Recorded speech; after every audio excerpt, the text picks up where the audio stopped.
Irmãos, vamos abrir nossa Bíblia, no livro de Levítico, no capítulo 8. Levítico, capítulo 8.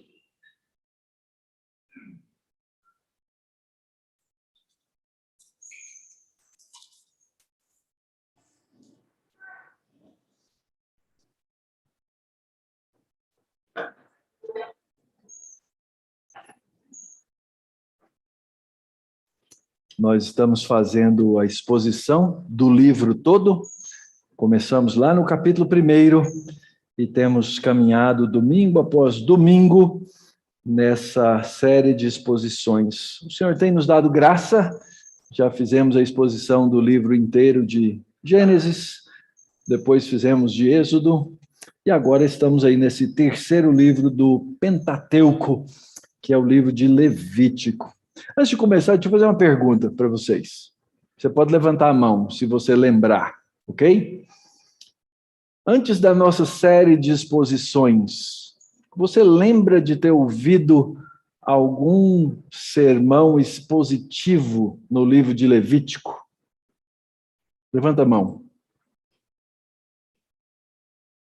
Poucos lembram, né? Não significa que não tenham ouvido, mas a lembrança talvez não esteja aí. Mas é interessante como a gente deixa alguns livros da Bíblia para trás, né? E o livro de Levítico, meus irmãos, ele é o centro, ele é o meio do Pentateuco, colocado de propósito. A história que vem antes e a história que vem depois, ela faz sentido com o livro de Levítico. Se você tirar o livro de Levítico do Pentateuco, você vai sentir falta de uma parte muito essencial. Que bom que o Senhor nos dá a palavra e nos dá essa oportunidade. Nós vamos começar lendo os primeiros versos de Levítico 8, e ao longo da exposição a gente vai ler o restante do capítulo. Levítico 8, a partir do versículo 1. Diz assim a palavra de Deus. O Senhor disse a Moisés: leve Arão e os filhos dele as vestes, o óleo da unção, o novilho da oferta pelo pecado, os 2 carneiros e o cesto dos pães sem fermento, e reúna toda a congregação à porta da tenda do encontro. Moisés fez como o Senhor lhe havia ordenado, e a congregação se reuniu à porta da tenda do encontro. Então, Moisés disse à congregação: isso é o que o Senhor ordenou que se fizesse. E fez com que Arão e os filhos dele se aproximassem e mandou que se lavassem com água. Vestiu Arão com a túnica, cingiu-o com o cinto e pôs sobre ele a sobrepeliz. Também pôs sobre ele a estola sacerdotal, cingiu-o com um cinto de obra esmerada da estola sacerdotal e o ajustou com este cinto. Depois, colocou-lhe o peitoral, pondo no peitoral o urim e o tumim. E lhe pôs a mitra na cabeça, e na mitra, na sua parte dianteira, pôs a lâmina de ouro e a coroa sagrada, como o Senhor havia ordenado a Moisés. Vamos orar mais uma vez. Pai bendito, essa é a tua santa palavra. Essa escritura do Senhor nos traz palavras de vida, Pai. É por ela que podemos nos tornar sábios para a salvação no teu Filho Jesus. E por isso, rogamos, por amor do teu nome, que nós possamos nessa manhã ouvi-la, vinda do Senhor, iluminada pelo teu Espírito Santo, a fim de que nossa mente e coração compreendam a tua vontade. É assim que nós oramos, Pai bendito, ao Senhor.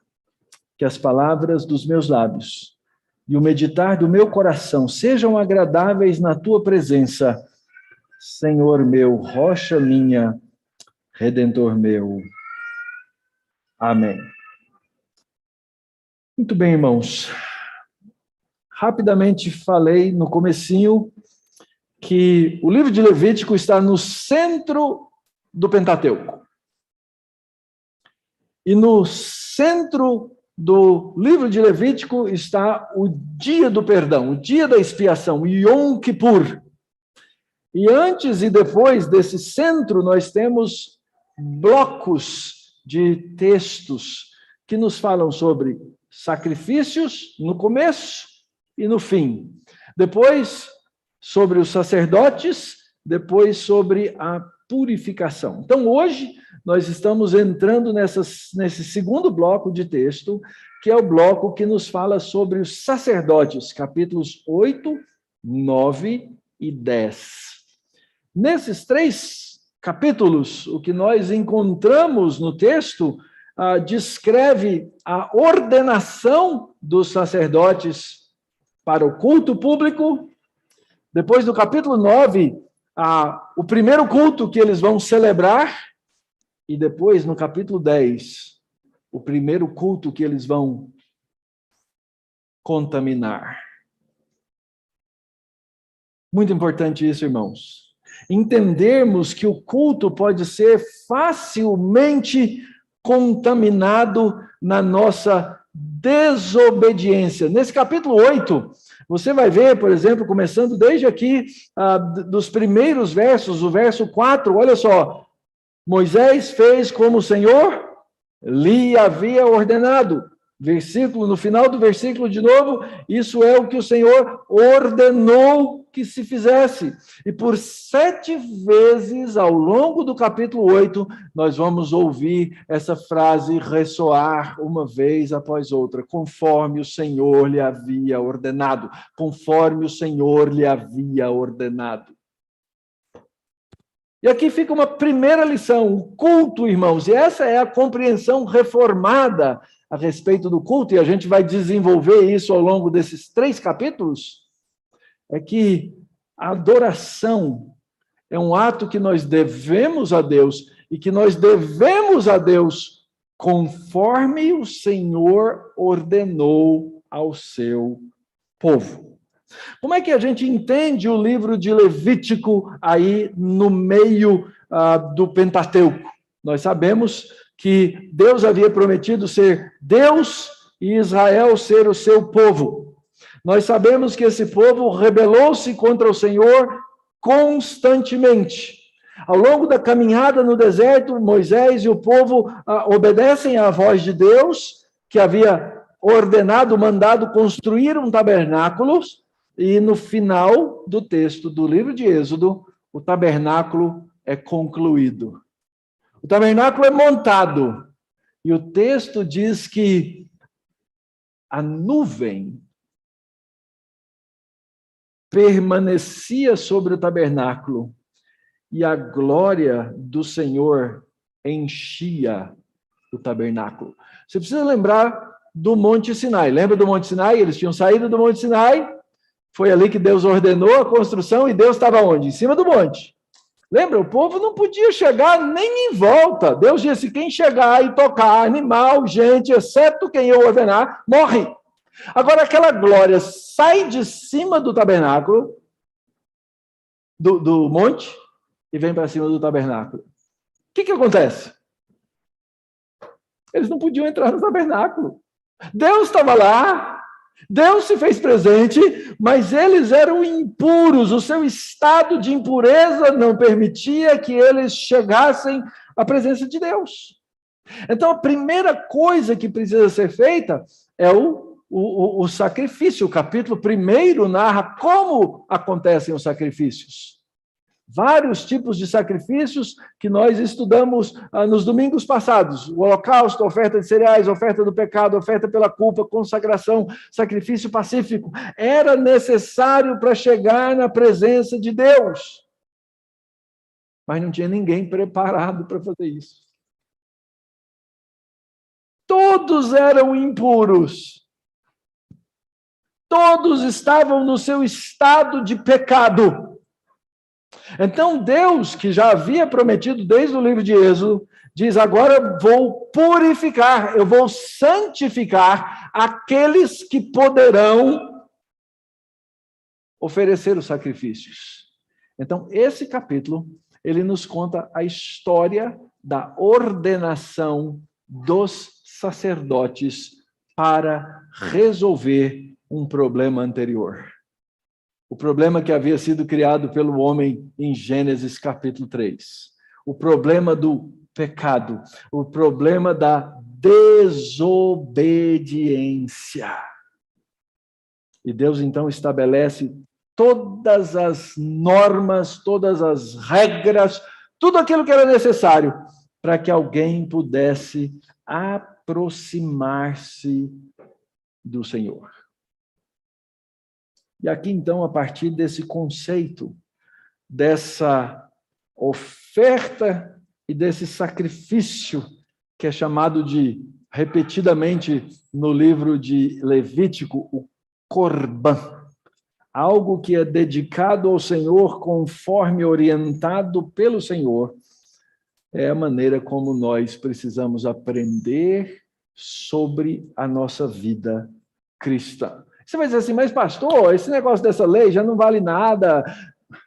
Veja bem, Cristo cumpriu, sim, toda a lei sacrificial do Antigo Testamento.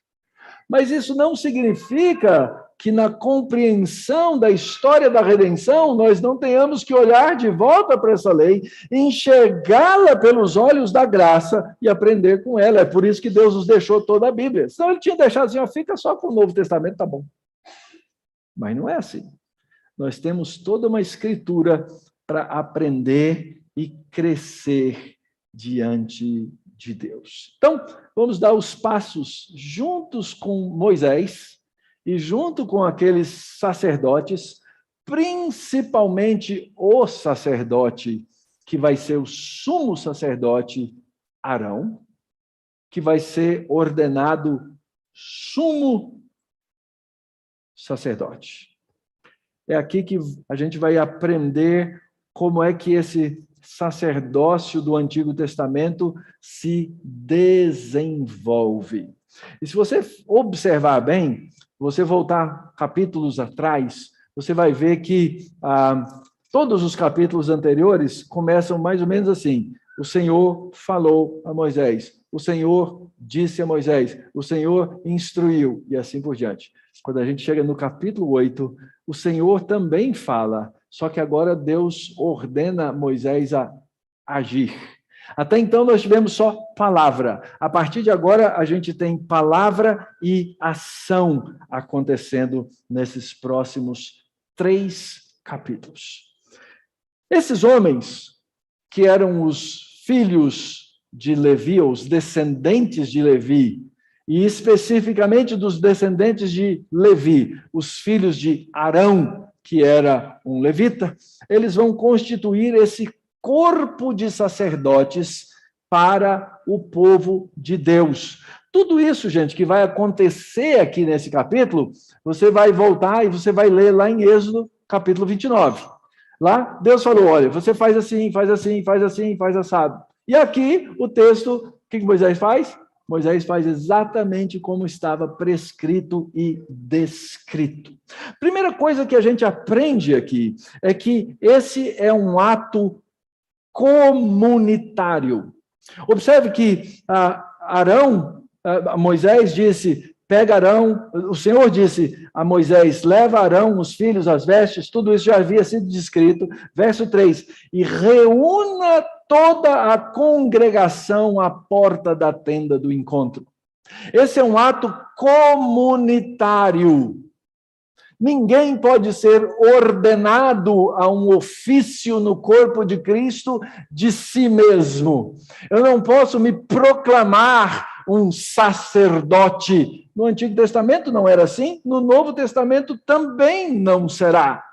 Então, o povo todo é chamado à porta da tenda da congregação, e aí, então, lá em volta, né, daquele tabernáculo, só lembrando aqui, a porta é exatamente essa parte aqui da frente, tá? Nessa parte aqui da frente, o povo se reuniu, obviamente, do lado de fora, porque eles não podiam entrar, e nem mesmo esses homens poderiam entrar completamente no tabernáculo. Eles ainda estavam privados porque eles estavam impuros. Então, nesse ofício público, é que os sacerdotes terão aquilo que hoje a gente entende como a imposição de mãos, para que uma pessoa assuma um determinado ofício no corpo de Cristo, no caso, na igreja do Antigo Testamento. Então, essa é uma tradição antiga, que vem do Antigo Testamento, que é repetida no Novo Testamento para a ordenação dos servos. E o que está acontecendo aqui, meus irmãos? É uma designação de trabalho, é uma designação de serviço, é uma designação de envolvimento e obediência ao Senhor. Só que lá no Antigo Testamento, essa vocação era familiar. Deus havia designado entre as tribos de Israel uma tribo específica, e dentro dessa tribo específica, a tribo de Levi, uma família específica que era Arão, para desenvolver o trabalho sacerdotal. Então, algo que era para o povo, feito pelos sacerdotes. E aqui a gente já se depara com um grande problema contemporâneo, que é a chamada autodesignação. Homens hoje se designam a si mesmos pastores, alguns se levantam até como profetas, e outros se dizem apóstolos. Nós estamos numa decadência no mundo evangélico, aliás, virou moda uns anos atrás, que gente que toca no louvor virou o quê? Levita. Irmãos, não sejamos tolos, não sejamos cegos para entender a verdade da Escritura, quando essas pessoas começam a fazer autodesignações, dizer que eles mesmos são. Esse sempre é um trabalho comunitário. Como é que funciona isso na nossa denominação aqui, Igreja Presbiteriana do Brasil? Eu fui ordenado por um presbitério, não é nenhuma igreja local que faz isso. É uma reunião de igrejas locais representadas num concílio, para que então alguém possa ser designado pastor. Luiz está nesse caminho, já mais para o fim do que para o começo, não é? O Felipe está dando os primeiros passos. Ele é aquele... Posso fazer uma brincadeira? Diz que nos 2 primeiros anos o seminarista nem alma tem. Só depois do 3º ano que ele vai ter alma. O Luiz já deve ter até alma, né? É o começo do processo. É o comecinho de uma caminhada que leva bastante tempo. Mas o meu primeiro ponto aqui é que Deus chamou um serviço comunitário para a designação daqueles que ocupam um ofício. E o ofício, lá no Antigo Testamento, exigia roupas novas. Então, Moisés disse à congregação, o Senhor ordenou o seguinte, e aí, então, ele vai fazer com que aqueles sacerdotes se colocassem da maneira apropriada. Começa com aquele famoso banho, não é? Para que eles se lavassem com água. A tradição, eles estavam no deserto, a água não era fácil, mas a tradição é que lavassem os pés e as mãos. E depois, toda a descrição, no verso 7, de como Deus ordenou que as roupas sacerdotais fossem feitas. Então, Moisés vestiu Arão com a túnica, colocou o cinto, colocou a sobrepeliz. Tudo isso está descrito nos vários capítulos do livro de Êxodo. Você pode até voltar um dia e relembrar essa exposição que encontra-se no nosso canal do YouTube. E veja só que muitas coisas interessantes aparecem aqui. Aquelas roupas que foram feitas com excelência, que foram feitas com os materiais mais nobres, que eram cheias de pedras preciosas, que eram bordadas com ouro, elas deveriam representar a nova posição que aqueles homens assumiam no povo de Deus. Observe que são camadas sobre camadas de roupa, e eu não vou repetir o significado de cada uma delas, não é? Mas o fato é que eles vão sendo vestidos parte a parte, e no verso 9 aparece algo muito interessante, diz que finalmente ele coloca a mitra, que é uma espécie de chapéu, e nesse chapéu, na parte dianteira do chapéu, tinha uma lâmina de ouro, uma coroa sagrada. Uma coroa sagrada que fala da santidade de Deus. E nesse sentido, a gente precisa observar uma coisa bem interessante. Quem é que está fazendo essa ordenação? Moisés. Moisés é rei? Não é. Moisés é sacerdote? Não é. O irmão dele que é sacerdote. Moisés é conhecido como um profeta. E Deus usa um profeta como se ele ocupasse um ofício tríplice, exatamente para realizar esse ato, porque essa coroa representa essa pureza e a santidade de Deus. Lá na frente estava escrito: isso é santo para o Senhor. Interessante que uma das partes da roupa do sacerdote era feita de um azul, e esse azul ele era para lembrar o céu. Por quê? Porque o tabernáculo representa o Éden de Deus, representa o lugar da habitação de Deus, e então eles foram devidamente vestidos para aquele ato. O sacerdócio exige roupas diferentes. E talvez você esteja hoje nos visitando aqui, e às vezes algumas pessoas vêm aqui, visitam e falam assim: ué, mas esse pastor aí ele não usa roupa de sacerdote. Eu tenho uma certa aversão com o terno e a gravata. A começar pelo fato de que eu sou calorento e aquilo me abafa. E talvez a pergunta seja assim: mas por que o pastor, então, não usa uma roupa diferente? Irmãos, porque o meu lugar de assentar é aí. Tem aqui uma coisa importante de entendermos entre a diferença do ofício no Antigo Testamento e o ofício no Novo Testamento. No Novo Testamento, sim, Deus declarou e ordenou ofícios. Nós entendemos que existem 3 ofícios neotestamentários. O ofício, na verdade, 2, de presbíteros e diáconos. Nos presbíteros estão inclusos os pastores. E estes são ordenados para o ofício. Sim, eles têm no meio do povo de Deus uma função importante, que é a função do ensino, a função da administração e a função da ordem. Para isso que servem os ofícios neotestamentários.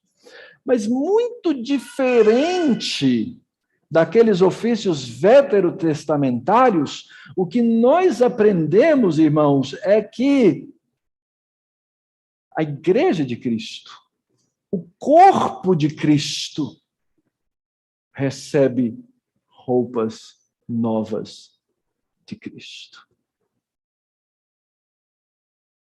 E aqui eu estou introduzindo algo que eu vou trabalhar logo depois, que é o chamado sacerdócio universal da Igreja. Sacerdócio universal dos crentes. Quando nós recebemos como corpo de Cristo roupas novas, aliás, foi por isso que eu incluí o texto de Colossenses, capítulo 3, que nós lemos na nossa liturgia. Lembra o que o texto diz lá? Portanto, como eleitos de Deus, santos e amados, revistam-se, coloquem uma roupa nova. Nós fomos chamados, irmãos, como povo de Deus, para usar roupa nova todos os dias. Quando eu era mais novo, tinha essa tradição da roupa do domingo. Vocês tinham isso na casa de vocês? Que era aquela roupa mais bonitinha, mais organizada e tal, a roupa do domingo. Se você usa roupa de domingo, não tem problema. Aliás, eu quase que uso, porque se depender de mim, eu não uso manga comprida nunca. Mas Deus não nos chamou para usar roupa de domingo.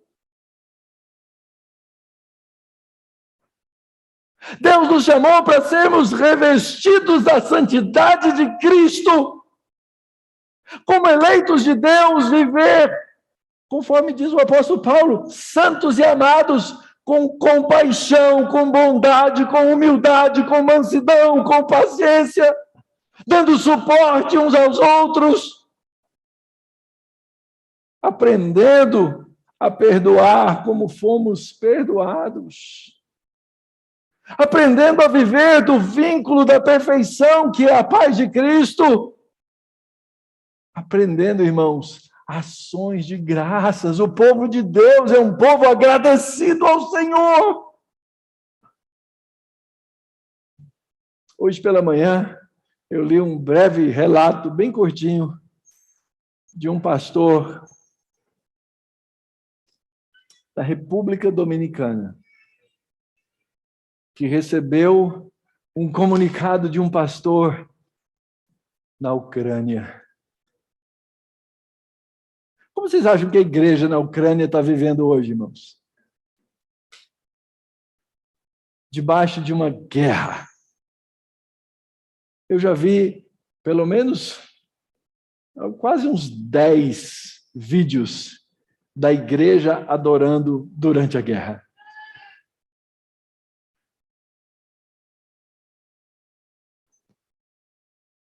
Saindo debaixo do perigo para adorar comunitariamente. E a gente faz o quê? Hoje não dá. Irmãos, nós fomos chamados para ser adoradores e para vestir essa roupa nova todos os dias, não só a roupa de domingo. Aliás, a maneira como o apóstolo Paulo coloca esse texto lá no capítulo 3 de Colossenses, ele fala do suporte uns aos outros, de nos revestir de amor, de nos revestir de humildade, de paciência, de nos aconselhar, de ter um coração grato. Tudo o que fizerdes, seja em palavra, seja em ação, façam em nome do Senhor Jesus. Tudo! Todos os dias!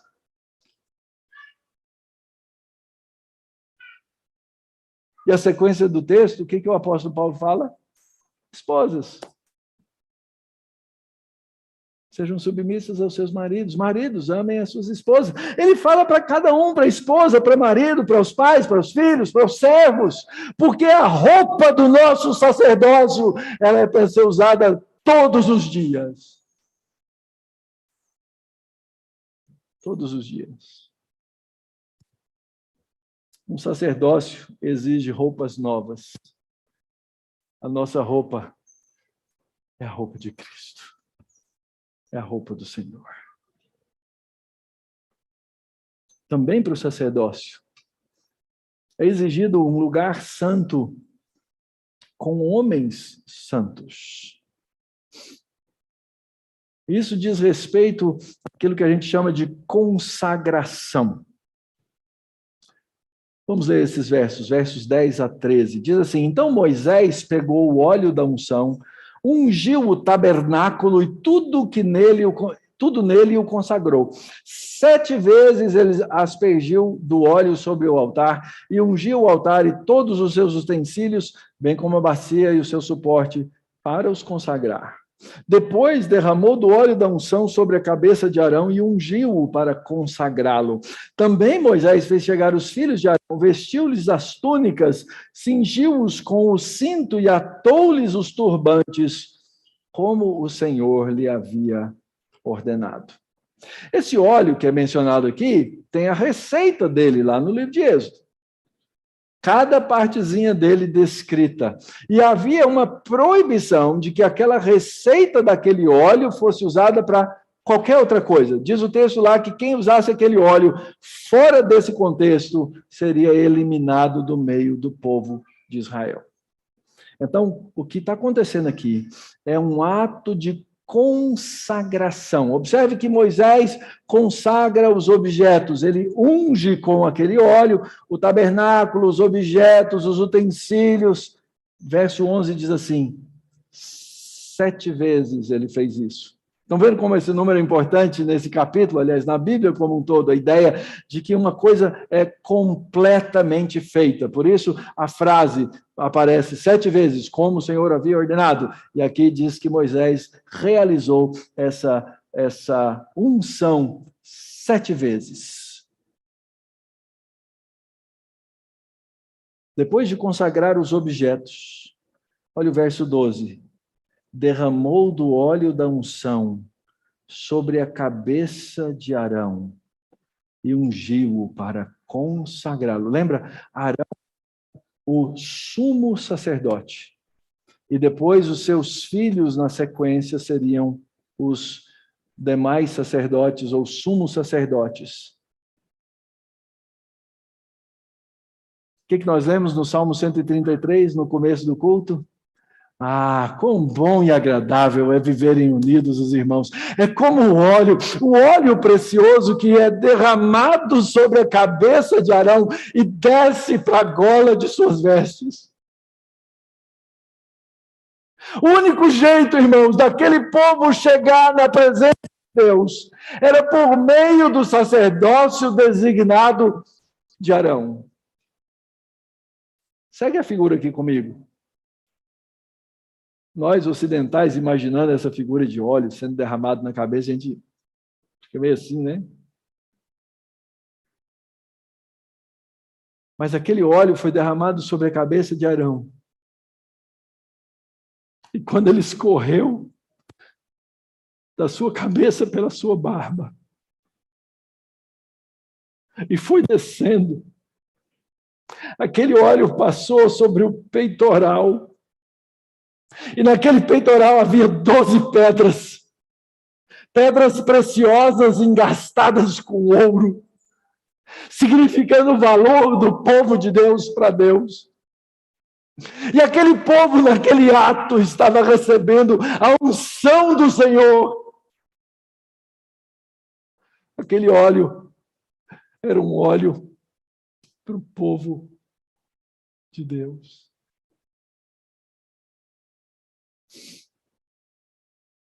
O óleo que desceu da cabeça e foi até a borda das suas vestes. Era o óleo da unção de Deus para o seu povo. No final, o Salmo 133 usa uma figura muito bonita. Ele diz: ali, o Senhor ordena a vida para sempre. Sabe o que é o ali, irmãos? O ali é a unidade do povo de Deus em torno do sacerdócio. Porque eles não podiam chegar na presença de Deus, mas agora estão sendo consagrados, separados, ungidos para esse serviço. Para que eles pudessem ser o canal da bênção de Deus e o acesso de Deus na presença do Pai, para que recebessem o perdão. Mas, pastor, isso era lá no Antigo Testamento. O que isso tem a ver conosco? O que é a consagração para nós, crentes neotestamentários? Irmãos, nós fomos chamados para um sacerdócio superior. Porque assim como o sacerdócio de Jesus Cristo, Cristo significa o ungido de Deus, é um sacerdócio superior ao sacerdócio de Arão. Nós, como corpo de Cristo e na unção de Cristo, fomos abençoados e separados do mundo para uma vida no mundo, trazendo santidade e luz para um mundo que vive em pecado e trevas.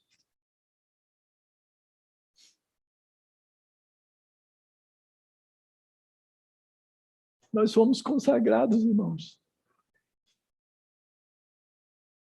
Nós recebemos essa unção no corpo de Cristo. Nós oferecemos ao Senhor e devemos fazê-lo constantemente, oferecer um sacrifício, como é que diz Paulo? Vivo, santo e agradável a Deus. Como é que funciona esse negócio? Esses sacerdotes estavam sendo ordenados para quê? Para o culto no Antigo Testamento, não é isso? Agora olha para Paulo em Romanos capítulo 12. Ofereçam a Deus o seu corpo, isso aqui, ó, corpo, você inteiro, como sacrifício vivo, santo e agradável a Deus. Esse é o vosso culto racional. E assim como o povo de Israel, representado no sacerdócio, não poderia e não deveria viver como os outros povos, assim também nós fomos chamados para viver no mundo de uma maneira diferente. É isso que Paulo diz no verso 2 de Romanos 12. E não vivam conforme os padrões desse mundo, mas deixem que Deus os transforme pela renovação da mente, para que possam experimentar qual é a boa, agradável e perfeita vontade de Deus. Irmãos, como é bom viver esse sacerdócio. Como é bom entender que a minha vida, que a vida da igreja, do corpo de Cristo, não é uma vida para ser vivida em torno dos nossos desejos, das nossas vontades, da nossa personalidade, das nossas necessidades. Não! Mas para o exercício de um sacerdócio amplo, completo em Cristo, para um serviço que é consagrado. Designados para o trabalho, roupas novas para o trabalho, um lugar santo com homens santos e um serviço purificado pelo sangue. Verso 14. Então fez chegar o novilho da oferta pelo pecado. Isso está lá nos capítulos anteriores de Levítico. E Arão e os seus filhos puseram as mãos sobre a cabeça do novilho da oferta pelo pecado. Isso significa transferência, essa é a ideia. E Moisés matou o novilho, pegou um pouco do sangue, pôs isso com o dedo sobre os chifres do altar ao redor e purificou o altar. Depois derramou o resto do sangue na base do altar e o consagrou para fazer expiação por ele. Depois pegou toda a gordura que está sobre as entranhas, a membrana do fígado, os 2 rins, a sua gordura, e Moisés os queimou sobre o altar. Mas queimou o novilho com o seu couro, a sua carne e o seu excremento fora do arraial, como o Senhor havia ordenado a Moisés. Depois fez chegar o carneiro do holocausto, e Arão e seus filhos puseram a mão sobre a cabeça do carneiro. Moisés matou o carneiro, aspergiu o sangue sobre o altar ao redor, cortou também o carneiro em pedaços, e Moisés queimou a cabeça, os pedaços e a gordura. Porém, as entranhas e as pernas lavou com água, e Moisés queimou todo o carneiro sobre o altar. Era um aroma, era um holocausto de aroma agradável, uma oferta queimada ao Senhor, como o Senhor havia ordenado a Moisés. O que significa essa parte dos sacerdotes oferecendo esses 2 tipos de sacrifício e os elementos sendo ungidos? Irmãos, Não existe sacerdócio cristão e não existe sacerdote cristão que possa operar por si mesmo e nas suas próprias forças. Pense que Moisés era um pecador. Tudo bem que ele nem entrou na Terra Prometida, foi para o céu, mas na Terra Prometida ele não entrou. Pensa quem era Arão. Lembra quem era Arão? O irmãozão de Moisés? Foi o cara que fez o bezerro de ouro.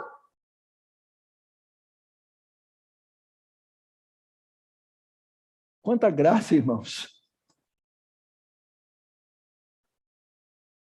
As lavagens já tinham sido feitas, a unção já tinha sido feita, a água já tinha sido colocada, mas o problema continuava o mesmo, mesmo com todas as lavagens e purificações, aqueles homens eram pecadores por dentro.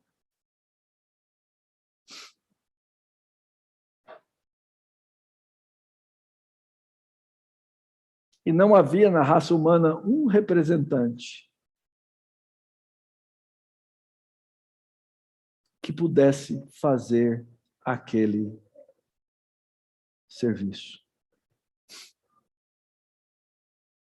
É por isso que a Escritura nos ensina, e essa doutrina nos é tão preciosa e necessária, a doutrina da encarnação de Cristo, a doutrina do nascimento virginal de Cristo, que nos mostra que ele é homem gerado de raça humana, mas que também é Deus de Deus. Para que Cristo pudesse nascer de uma mulher marcada pelo pecado, e ainda assim ele mesmo nascer sem pecado. Para quê? Para que ele se tornasse esse sumo sacerdote aqui. Para que, na verdade, ele pudesse ser todas essas coisas aqui. Porque Cristo, ele é o sacerdote, ele é a oferta pelo pecado, e ele é aquele que oferece a oferta pelo pecado. Ele é as três coisas ao mesmo tempo. Então, Cristo nunca precisou, na verdade, ele mesmo sacrificar no templo por si mesmo. Aliás, tem várias coisas que Cristo faz que ele não precisava fazer. Por exemplo, ele foi batizado por João Batista para arrependimento. Ele não precisava se arrepender de nada. Ele ensinou os discípulos a orar e ele disse, vocês oram assim, porque não faz sentido eu orar assim. Perdoa as nossas dívidas. Ele não tinha que fazer isso. Mas ele veio e foi tentado à nossa semelhança em todas as coisas, para que fosse perfeito utensílio de Deus. Por isso a ideia dos utensílios. O altar, havia ali bacias, garfos, todas aquelas coisas. Elas precisavam da purificação, porque todas elas, em si mesmas, elas carregavam, no fim das contas, impureza. Impureza. Então, o que é fundamental para nós entendermos aqui? É fundamental. Se você quer ser parte desse sacerdócio universal de Cristo, em primeiro lugar, que você entenda que você precisa ser purificado pelo sangue de outro. Em segundo lugar, o reconhecimento óbvio de que o seu sangue não tem poder purificador. Em terceiro lugar, que o sangue de Cristo é suficiente para nos purificar de toda injustiça. Deixa eu parar um pouquinho aqui nessa parte, irmãos. Sabe por quê? Porque tem muito crente que não acredita nisso. Acha que o sangue de Cristo é suficiente para perdoar nossos pecados passados. mas não os presentes. Que o sacrifício de Cristo é suficiente para perdoar um tanto, mas vai que eu peco de novo. Eu acho que Deus vai perder a paciência comigo, Jesus vai perder a paciência comigo. E o que isso gera, irmãos? Isso gera crentes que vivem se arrastando na fé, porque não entendem a plenitude desse sacrifício pleno e absoluto que perdoa todos os meus pecados. Então, o meu trabalho como cristão nesse sacerdócio universal tem que ser algo que eu preciso lembrar, é sempre dependente da obra de Cristo feita na cruz, da aplicação dessa obra na minha vida pelo Espírito Santo e da intercessão contínua de Cristo e do Espírito Santo por mim. Aí o que acontece? Olha só como o sacerdócio universal é belo. Eu não sei se você participa, quem sabe você queira participar, talvez você já participe. Nós temos eu não sei nem mais o nome, a gente chamava isso de relógio de oração, depois o Eduardo me instrui aí a respeito.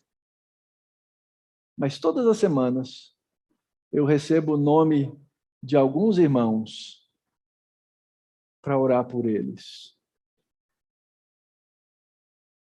Quase todas as vezes, não é todas não, tá, gente? Eu faço um contato com esses irmãos, perguntando, irmão, tem alguma necessidade especial que você gostaria que a gente orasse essa semana? Alguns respondem, outros não tem problema. Eu tenho um sacerdócio. Aí alguém pode até dizer assim, poxa vida, hein? Hoje eu estou na oração do pastor, essa aí, do pastor vale mais. Não vale. Sabe por quê, irmãos? Porque eu imperfeitamente oro para o meu Senhor. O Espírito Santo pega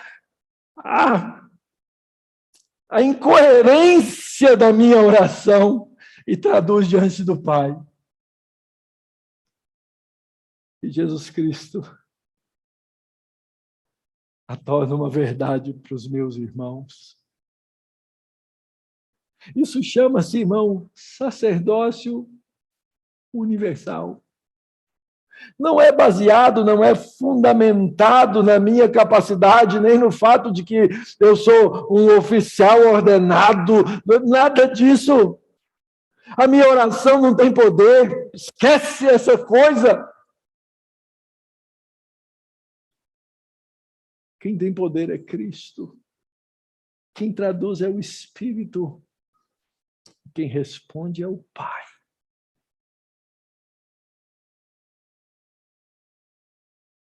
O grande problema, irmãos, é que muitas vezes nós temos igrejas cheias de gente que não entendeu o evangelho verdadeiro e entra numa vida cristã procurando realizar o serviço purificado pelo sangue, sem entender a necessidade contínua da purificação e intercessão, que é feita por Cristo. Não por mim. Quando o evangelho da graça não é entendido pelo cristão, a vida cristã e o serviço cristão procuram uma autonomia que não existe. O serviço que nós prestamos, que aqueles homens prestavam, tem que ser purificado pelo sangue de Cristo. Vamos continuar, verso 22. Então, fez chegar o outro carneiro, o carneiro da consagração, e Arão e seus filhos puseram as mãos sobre a cabeça do carneiro. Moisés matou o carneiro, pegou um pouco do sangue e pôs sobre a ponta da orelha direita de Arão, sobre o polegar da sua mão direita e sobre o polegar do seu pé direito. Também fez chegar os filhos de Arão, pôs daquele sangue sobre a ponta da orelha direita dele, sobre o polegar da mão direita e sobre o polegar do pé direito. E Moisés aspergiu o resto do sangue sobre o altar, ao redor. Pegou a gordura, a cauda, toda a gordura que está nas entranhas, a membrana do fígado, ambos os rins, a sua gordura e a coxa direita. Também do cesto dos pães sem fermento, que estava diante do Senhor, pegou um bolo sem fermento, um bolo de pão azeitado e um pãozinho achatado, e os pôs sobre a gordura e sobre a coxa direita. E tudo isso pôs nas mãos de Arão e de seus filhos, e o moveu por oferta movida diante do Senhor. Depois Moisés o tomou das mãos deles e o queimou no altar sobre o holocausto. Era uma oferta da consagração por aroma agradável, oferta queimada ao Senhor. E Moisés pegou o peito e moveu-o por oferta movida diante do Senhor. Era a porção que cabia a Moisés do carneiro da consagração, como o Senhor lhe havia ordenado. De novo, todos esses elementos do sacrifício já estavam descritos no livro de Êxodo. Toda a parte do fazer essas coisas já estão nos primeiros capítulos aqui do livro de Levítico. Então, nós não vamos olhar para esses detalhes. O que a gente deve olhar aqui? Essa oferta de ordenação e consagração, ela foi colocada nas extremidades. Ponta, polegar e pé. O que isso significa, pastor? Significa da cabeça aos pés. Essa é a ideia. Consagrados completa e inteiramente ao Senhor. Tudo aquilo que eles iam usar no sacrifício tinha que estar consagrado. Então, eles deveriam ouvir a santa voz de Deus, eles deviam usar as suas mãos e eles deveriam levar essa palavra de Deus a todos os lugares. Irmãos, isso chama-se também para nós sacerdócio universal. Deus quer que nós ouçamos a sua palavra, nos submetamos à sua palavra, façamos o seu serviço e benditos são os pés daqueles que levam o Evangelho de Cristo. Mesma coisa, irmãos. Acho muito interessante esse verso 27 e 28. E tudo isso pôs nas mãos de Arão e de seus filhos. Sabe o que é isso aqui, irmãos? Colocar na mão. Deus deu. O que eles tinham que fazer? Eles tinham que pegar os animais, queimar os animais, etc. Está dizendo aqui o seguinte: ele colocou na mão, ele encheu a mão dos sacerdotes das ferramentas que eles precisavam para cumprir o sacerdócio.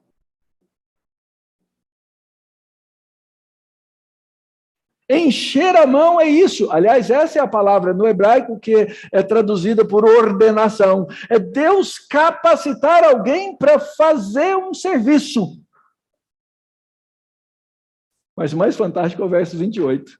Deus colocou tudo na mão deles. E verso 28, o que diz? Depois, tomou das mãos deles.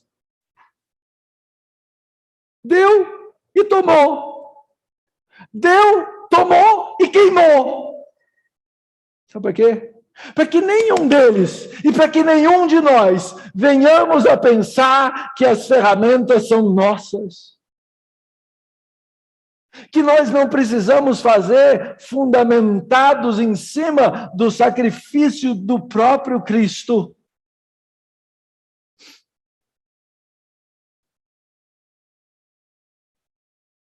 E agora, então, o serviço deles estava sendo consagrado. Para que, sim, eles pudessem ser esses sacerdotes de Deus, levar diante de Deus as necessidades do povo. Pastor, como é que isso funciona para nós? Como é que esse sacerdócio universal funciona para a igreja? Eu já citei um exemplo, o exemplo da oração. Irmãos, não existe ninguém mais na face da terra exceto o próprio povo de Deus, que pode falar com Deus a respeito das coisas que acontecem no mundo. Já parou para pensar nisso? Já pensou no tamanho desse sacerdócio? Já pensou na importância daquilo que nós podemos fazer diante de Deus? Ouvindo a sua palavra e falando a sua palavra e orando a sua palavra. Não tem mais ninguém no mundo para fazer isso, exceto o povo de Deus. Quem é que nesse mundo pode ser voluntário das coisas de Deus? O povo de Deus. Estenda a mão. Estenda a mão. Aproveite. Qualquer pessoa pode fazer boas ações. Qualquer pessoa pode fazer o que a gente fez lá no Ariri, domingo passado, ou semana passada. Qualquer médico pode ir lá atender de boa vontade pessoas gratuitamente. Qualquer um pode arrecadar medicamentos para levar para eles. Qualquer dentista poderia estar lá no lugar da Fernanda.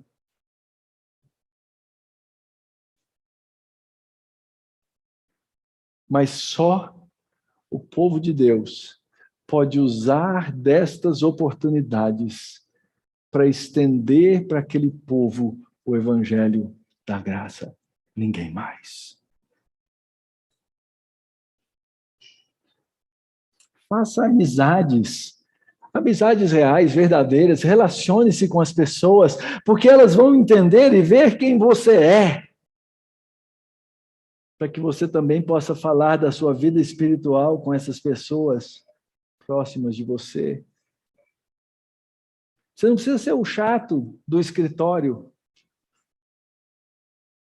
mas você pode ser homem, mulher de Deus naquele ambiente, ao ponto das pessoas começarem a perguntar assim: por que você age dessa maneira?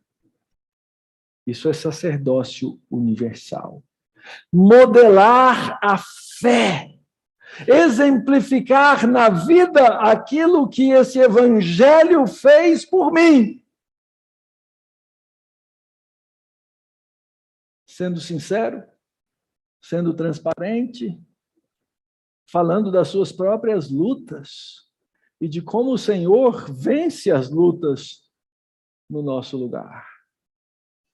Sacerdócio universal, porque temos uma vida consagrada. E por último, irmãos, versos 30 até o final do capítulo. Diz o texto que Moisés tomou um pouco do óleo da unção e um pouco do sangue que estava sobre o altar, e aí ele aspergiu sobre Arão e suas vestes, bem como sobre os filhos de Arão e as suas vestes, e consagrou Arão e as vestes, bem como os filhos de Arão e as vestes dele. Moisés disse a Arão e seus filhos: cozinhem a carne diante da porta. Que carne é essa? O peito que havia sobrado, a única coisa que não foi queimada no último sacrifício. Cozinhem a carne diante da porta da tenda do encontro e a comam ali junto com o pão que está no cesto da consagração, como tem ordenado, dizendo: Arão e seus filhos a comerão, mas o que restar da carne e do pão, vocês devem queimar. Não se afastem da porta da tenda do encontro por 7 dias, até o dia em que se cumprirem os dias da consagração de vocês, porque o Senhor consagrará vocês durante 7 dias, como se fez nesse dia, assim o Senhor ordenou que se fizesse em expiação por vocês. Fiquem, pois, à porta da tenda do encontro dia e noite, por 7 dias, e observem as prescrições do Senhor, para que não morram, porque assim me foi ordenado. E Arão e seus filhos fizeram todas as coisas que o Senhor havia ordenado por meio de Moisés. Estamos chegando aqui no fim da cerimônia do primeiro dia. Primeira coisa que a gente aprende aqui que ela vai durar 7 dias. Eles vão ter que repetir aquilo 7 dias, uma vez após. Pensa como, se você abordar isso sem a graça, como se torna cansativo. Mas pensa em tudo que isso representa. Primeiro, Deus ordena que eles comam juntos. Pega a carne, pega o pão, come o pão e a carne. Vocês todos. Era uma refeição comunitária. O povo não tinha acesso àquela refeição. Mas eles viram tudo aquilo acontecer. Verso 33, não se afastem da porta da tenda do encontro. Verso 35, observem as prescrições para que não morram. O que está acontecendo aqui, irmãos?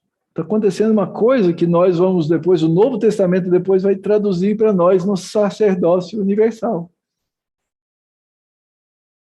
Eles estavam fazendo uma refeição comunitária juntos, na presença de Deus. Que lá só os sacerdotes podiam comer. E aqui, todos nós. Todo o povo de Deus. Segunda figura que eu quero levantar aqui com vocês. Não se afastem. Aqueles 7 dias da ordenação eram 7 dias para eles lembrarem que eles agora pertencem ao Senhor e não podem comer aquela refeição longe, como o Senhor havia ordenado. Porque quem se afasta morre. Por isso, observem tudo o que o Senhor ordenou. Como é que isso funciona para nós, pastor? Como é que nós somos sustentados no sacerdócio universal da Igreja de Cristo? Em primeiro lugar, na comunhão dos santos. Na comunhão dos santos, irmãos. A ceia é uma... Eu vou usar essa palavra aqui. Se eu errar, depois vocês me corrigem. A ceia é uma armadilha de Deus. Como assim, pastor? É o seguinte, você só pode tomar a ceia em comunhão. Se você toma a ceia fora da comunhão, sem julgar, sem discernir o valor do corpo de Cristo, o que é que diz o apóstolo Paulo? Você come e bebe maldição para você. Mas se você não comer da ceia, o que acontece? Você morre também. Percebeu a armadilha de Deus? Você precisa viver na comunhão dos santos. O que os sacerdotes faziam lá juntos nessa cerimônia, nós, ordenados como sacerdócio universal, fazemos como corpo, nós comemos na presença de Deus. Por isso, irmãos, não se afastem.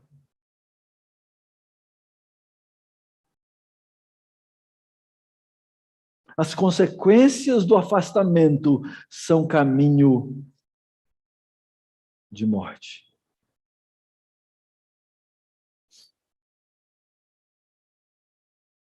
Por isso nós, irmãos, que fomos salvos pela graça de Cristo, temos que ser cuidadosos Observem. Nós fomos salvos pela graça, mas a gente sabe, Paulo relata isso lá na carta aos Gálatas, capítulo 5, que tem gente que pega dessa liberdade para a qual Cristo nos libertou, Colossenses capítulo 1, e transforma a liberdade em libertinagem. Ouçam, Gálatas 5,13, porque vocês, irmãos, foram chamados à liberdade, mas não usem a liberdade para dar ocasião à carne, pelo contrário, sejam servos uns dos outros, pelo amor. Porque toda lei se cumpre em um só preceito, a saber, ame o seu próximo como a você mesmo. Mas se vocês ficam mordendo e devorando uns aos outros, tenham cuidado, para que não sejam mutuamente destruídos. Termino, irmãos, fazendo então uma revisão aplicativa de tudo que a gente viu aqui. Em primeiro lugar, a gente sabe que Jesus, ele foi ungido, o sumo sacerdote. E ele foi ungido sumo sacerdote no lugar daquele velho sacerdócio. Para que homens como Arão, como eu já disse, aquele que executou a obra da idolatria no bezerro de ouro, pudessem ser salvos pela graça. Então, nunca espere de você mesmo aquilo que a Escritura não espera. Mas entenda a obra que Cristo fez. Hebreus 7, 28 diz assim, porque a lei constitui homem sujeito a fraquezas, como somos sacerdotes, mas a palavra do juramento, que foi posterior à lei, constitui o Filho perfeito para sempre. Nós temos um sumo sacerdote perfeito. E aí, o que você tem que fazer como crente? Primeiro, declare sua disposição para servir, irmãos. Irmãos, Deus não nos chamou. Eu não posso usar mais essa expressão, né? Para polir banco de igreja. Antigamente os bancos eram de madeira, brilhavam muito, porque os crentes sentavam lá, se arrastavam de um lado para o outro, ficava brilhosinho. Eu vou ter que achar uma figura aqui. Deus não nos chamou para entortar a costa da cadeira, né? Porque, tá? Deus nos chamou, irmãos, para ouvir a sua palavra e declarar a nossa disposição para servir. Sirva. Ah, pastor, preciso ter um ministério na igreja. Irmãos, tem um universo de maneiras para você servir.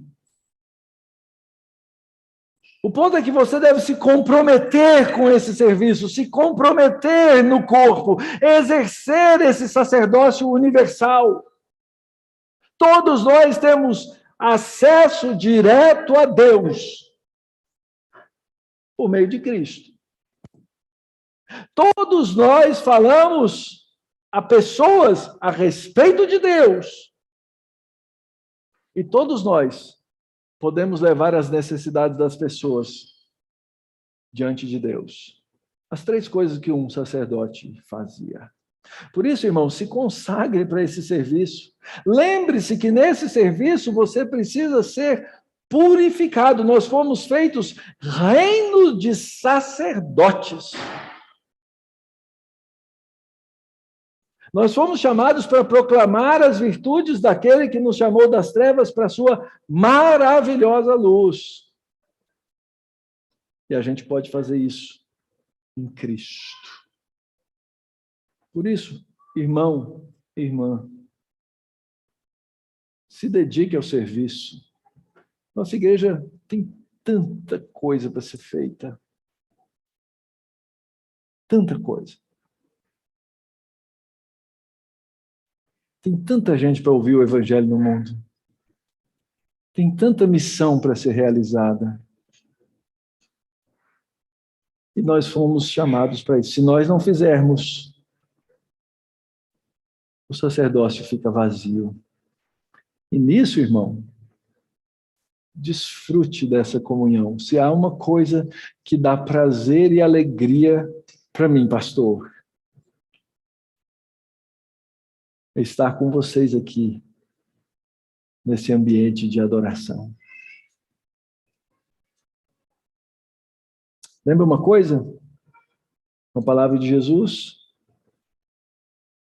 Quem coloca a mão no arado não pode olhar para trás. Por que Jesus fala isso? Porque quando você colocava a mão no arado, você tinha que estabelecer o ponto no qual você chega. Se você ficasse olhando para trás, olha para frente, irmão. Olha para tudo que Deus colocou diante de você para fazer. Consagre, dedique a sua vida ao Senhor. Vamos cantar.